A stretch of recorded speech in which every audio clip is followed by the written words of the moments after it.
இங்க ஒருத்தர் இருக்காரு தமிழ்நாட்டுல, அவருக்கு குடியரசுனா என்னன்னு தெரியாது. ஜனவரி மாதம் 25ஆம் தேதி குடியரசு நாளை கவர்னர் திட்டம்.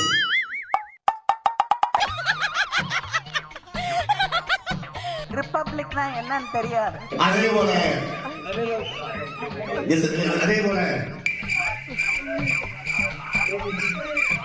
ஜனவரி மாதம் 15 டிசம்பர் மாதம் 25ஆம் தேதி கவர்னர் கொடியை வைக்க நாங்கள் மறுக்கிறேன். ஆனால் ஜனவரி மாதம் 15ஆம் தேதி சோதனை நாள் வருகிற போது ஆகஸ்ட் 15ஆம் தேதி சோதனை நாள் வருகிற போது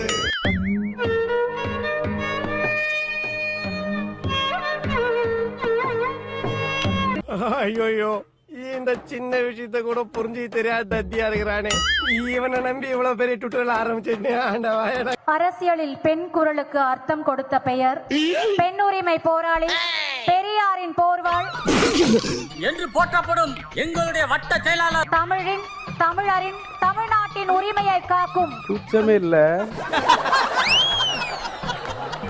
நாடாளுமன்ற கர்ஜனையின் குரல் எங்கள் கழக துணை பொதுச் செயலாளர் அக்கா கனிமொழி எம்பி அவர்கள். உலக மகா உத்தமி கலியுக கண்ணகி கனிமொழி எங்கிருந்தாலும் மேடைக்கு வா. மச்சான் என்னடா பொண்ணு நீங்க பாத்தீங்களா? நீ பாத்தியாடா? இல்லையே மச்சான், இல்லையே. பொண்ணு மறுபடியும் ஒரு தடவை வர சொல்றீங்களா? அப்படியா? உனக்கு வெக்கம் மானம் சூடு சொரணை இருந்தால் அது எங்க இருக்கு?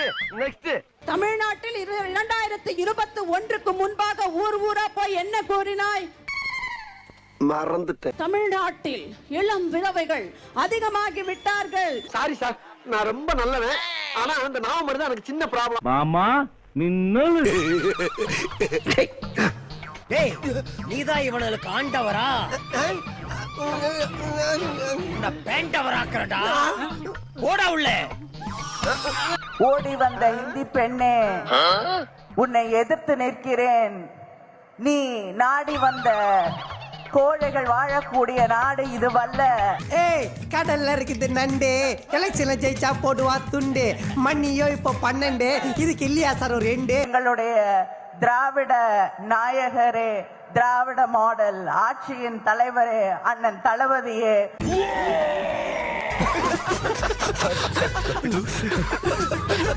கரடிய காரி துப்புன அரசண்டாவன், குறிப்பா தம்பு விட தெரியாத தற்குறிடாவன். அவனை பத்தி என்கிட்ட பெருமையா பேசுன.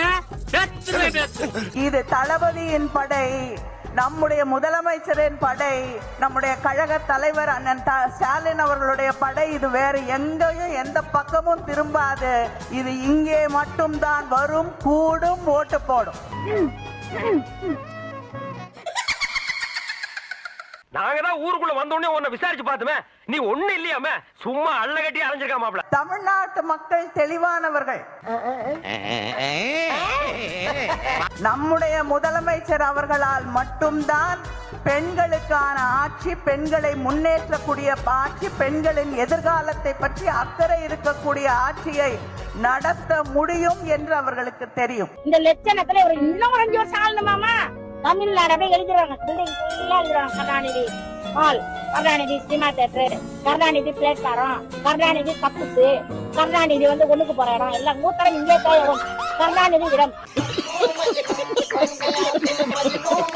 இங்க 23ஆம் தேதி மிகப்பெரிய அளவிலே நம்முடைய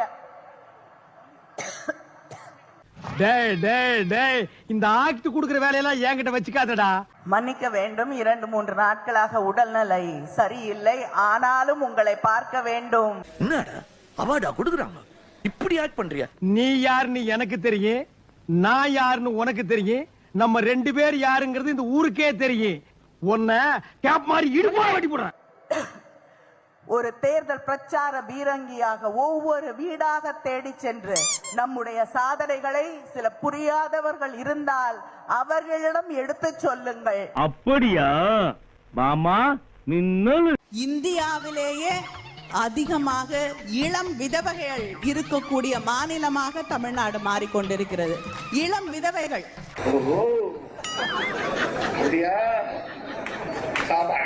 இங்க குடிப்பழக்கம் ஒவ்வொரு நாளும் மதுவுக்கு அடிமையாக கூடிய அந்த நிலை அதிகரித்தே கொண்டே போகுது. அதை பத்தி இந்த அரசாங்கத்திற்கு அக்கறை இல்லை, கவலை இல்லை. I don't care. நான் மட்டுமல்ல, நீங்கள் ஒவ்வொருவரும் ஐ டோன்ட் கேர் என்று சொல்லி நகர வேண்டும். அது போன மாசம், நான் சொல்றது இந்த மாசம். ஒரு காமன் கடந்த அதிமுக ஆட்சியில வந்து விதவைகள் வந்து தமிழகத்தில் எண்ணிக்கையில் அதிகமா இருக்காங்க. இப்ப கம்மியாயிட்டாங்களா? மாட்டினாடா மாஸ்டர், இது அபாண்டமான குற்றச்சாட்டு. இப்ப கம்மியாயிட்டாங்களா? பேச முடியாது. ஆக்சிடென்ட் ஆகிடுமா?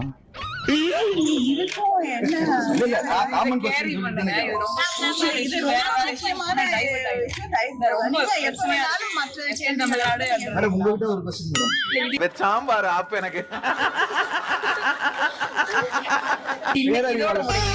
தேம்பாறு ஓட்டம் மார்க்கெட்டில் கூட நான் பார்க்கலையே, அப்படி ஒரு ஓட்டம்.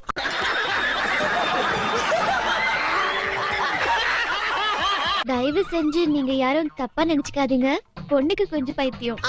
பொண்ணு பேர் என்னம்மா? உலக மகா உத்தமி கலியுக கண்ணகி கனிமொழி. எங்க அப்பா ரொம்ப லென்த்தா இருக்கு. உடல்நிலை பாதிக்கப்படாத அளவுக்கு மதுவிலக்கு கொள்கை அமல்படுத்தப்படும். எங்க ஒருக்கா சொல்லு. உடல்நிலை பாதிக்கப்படாத அளவுக்கு மதுவிலக்கு கொள்கை அமல்படுத்தப்படும். என்னடா புத்தலாட்டாதே? மர்க்கா சொல்லு. மதுவிலக்கு கொள்கை அமல்படுத்தப்படும். இன்றைக்கு கள்ளச்சாராயமும் கஞ்சாவும் பெருகிவிட்டது என்று வாய் கூசாமல் பேசினாயே, உனக்கு வெக்கம், மானம், சூடு, சொரணை, தில்லு, திராணி ஏதாவது இருந்தால்? என்ன பொறுத்தவரை நான் தான் நல்ல பொண்ணு. எந்த பயனும் இல்ல. டாஸ்மாக் கடைகளை மூடுங்கள். தமிழ்நாட்டில் இருக்கக்கூடிய அத்தனை குடும்பங்களும் அழிந்து கொண்டிருக்கிறது. என்ன பேசுறான் விடு. அவன் சொன்ன வார்த்தைக்கு இங்கேயே தூக்கி போட்டு கொலை பண்ணலாம்னு தோணும். அதுக்காக இப்படி பெருத்த வச்சுடா செய்யறது. அப்படின்னா அப்படி தாண்டா. வீட்டுக்கு வர வேண்டிய வருமானம் வருவதில்லை, பிள்ளைகள் படிக்க முடியவில்லை, வீட்டு வாடகை கட்ட முடியல, சாப்பாடு வாங்க முடியல, துணி வாங்க முடியல. இதுக்கெல்லாம் யார் காரணம் தெரியுமா? திமுக ஆட்சிக்கு வரும்பொழுது நான் முதல்வராகும் போது நான் மதுக்கடைகளை மூடுகிறேன், தமிழ்நாட்டில் இருந்து மதுவை ஒழிப்பேன் என்று அறிவித்த தலைவர் கலைஞர் அவர்கள். நான் நல்லா பண்றனோ இல்லையோ, ஆனா நீ நல்லா பண்ற. 2000 years later. மதுவிலக்கு கொண்டு வருவோம்னு இந்த தேர்தல்ல நிச்சயமா யாரும் வந்து சொன்னதாக எனக்கு தெரியல. குறைக்கப்படும் அப்படிங்கிறது தான் வந்து கொடுக்கப்பட்ட வாக்கு. எங்க அப்பா உலகத்துல தோசையை திருப்பி போட்டு பாத்திருக்கேன், இப்ப இட்லியுமே திருப்பி போடுறானே. என்ன இடிச்சவா நினைச்சிட்டியா இல்ல பைத்தியக்காரன் நினைச்சிட்டியா இல்லன்னா குடிய வச்சு மொத்தமா நான் போலாம் நினைச்சேன். நஷ்டம் வந்துடும், அதனால நாங்க டாஸ்மாக் கடைகளை மூட மாட்டோம். டாஸ்மாக் கடைகளை கொண்டு வந்தது யாரு?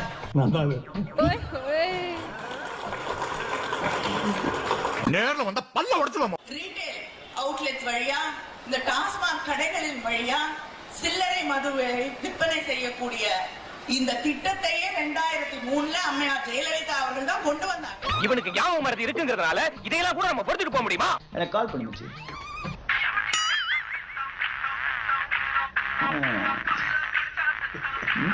கலைஞர் அவர்கள் இந்த மதுவிலக்கு கொள்கையை நாங்கள் அமல்படுத்துவோம் என்று அறிவித்த உடனேயே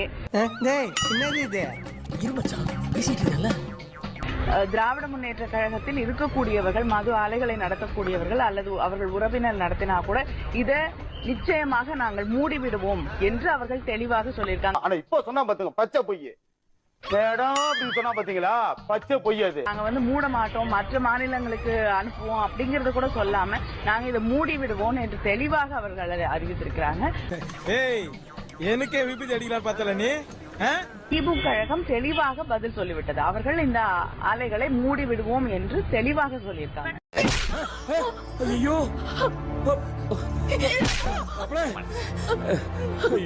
மதுவிலக்கு கொண்டு வருவோம்னு இந்த தேர்தல்ல நிச்சயமா யாரும் வந்து சொன்னதாக எனக்கு தெரியல. இதுல ரொம்ப பரிதாபமான விஷயம் என்னன்னா, சந்திரமுகிங்கிற ஒரு கேரக்டர் தன் உடம்புக்குள்ள வந்துட்டு போறத பாவம் நம்ம கங்காவுக்கு தெரியாது. விதவைகள் வந்து தமிழகத்தில் எண்ணிக்கையில் அதிகமா இருக்காங்க. இப்ப கம்மியாயிட்டாங்களா? காமன்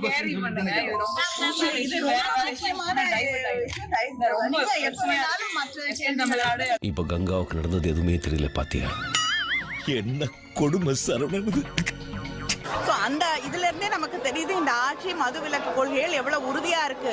சும்மா அதை கண் துடைப்புக்காக தான் சொல்லியிருக்காங்களே தவிர முதலமைச்சர் அதற்கு சரியான நடவடிக்கை இது வரைக்கும் எடுத்ததா தெரியும். ஏண்டா அந்த பாலா போன ஞாபகம் வரதுக்கு எதுவும் மருந்து மாத்திரை வாங்கி சாப்பிட கூடாதா? மருந்து வாங்கினது நான் இருக்குன்னு ஆனா அவன் எங்க வச்சிருந்தா மறந்து போச்சு. நீங்க செருப்பாலே அடிப்பேன்.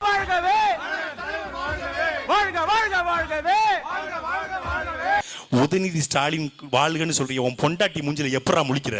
எப்படி முழிக்கிற? வெக்கமா இல்லையா? சோறு தானே திங்கிற அப்படின்னு ட்விட்டர்ல 4 பேர் கேட்டிருக்கான்.